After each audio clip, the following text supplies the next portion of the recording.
អរុនសួស្តីកូនកូនសម្លាញ់ចិត្តកូនកូនសំណប់បេះដូងសំណប់ដួងហារតីថ្ងៃនេះគឺជាថ្ងៃសៅរ៍ទី7ខែ2ឆ្នាំ2026កូនកូននឹងទទួលបាននៅតម្រុយប្រចាំថ្ងៃដែលម៉ែសម្រិតសម្រាំងអស់ពីចិត្តអស់ពីកាយរួមផ្សំជាមួយនឹងការប្រើពេលវេលាយ៉ាងច្រើនដើម្បី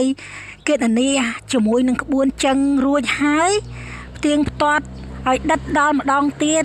ដើម្បីឲ្យប្រកាសថាលេខនឹងចេញចំថ្ងៃចែកជូនកូនកូនឲ្យចាក់ទៅ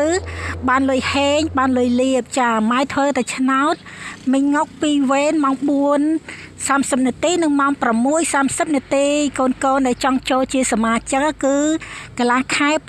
80000មួយខែពេញបឹបក្បួនមាត់បាវនឹងគឺ150,000ណាកូនកូនសំណប់ដួងហារតីមិនថានៅភពផ្កាយភពសុកភពផ្សៅភពផែនដីនៅភពអេលៀនជីថាហោវឺលេចវឺកាត់លេខលីអូ7ពណ៌ឆ្កែខំដាច់4កន្លែងហ្នឹងណាកុំភ្លេចដោះចោលផងកុំឲ្យហោះទៅម៉ែឃើញលីអូអញ្ចឹងជួយ like ជួយ share វីដេអូម៉ែទៅដើម្បីឲ្យម៉ែសប្បាយចិត្តមាន power point ក្នុងការធ្វើលេខល្អចែកជូនកូនជារៀងរាល់ថ្ងៃចាឲ្យប្រលឹងសប្បាយចិត្តហោះស៊ីប្រលិតពេលព្រឹកព្រលឹមជូនពរកូនកូនលុយចូលងាយស្រួលគ្រប់ពេលវេលាគ្រប់ទីកន្លែង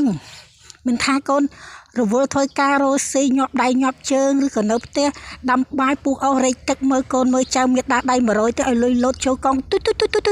គ្រប់កង់ធនាគារពេញសិតតែលុយក្នុងទូដៃពេញហូពេញហូហៀហ្មងកូនក្នុងកតាបក្នុងកាបូបកូនស្ពីនឲ្យលុយណែនចុកតែម្ដងចាហេងគ្រប់គ្នា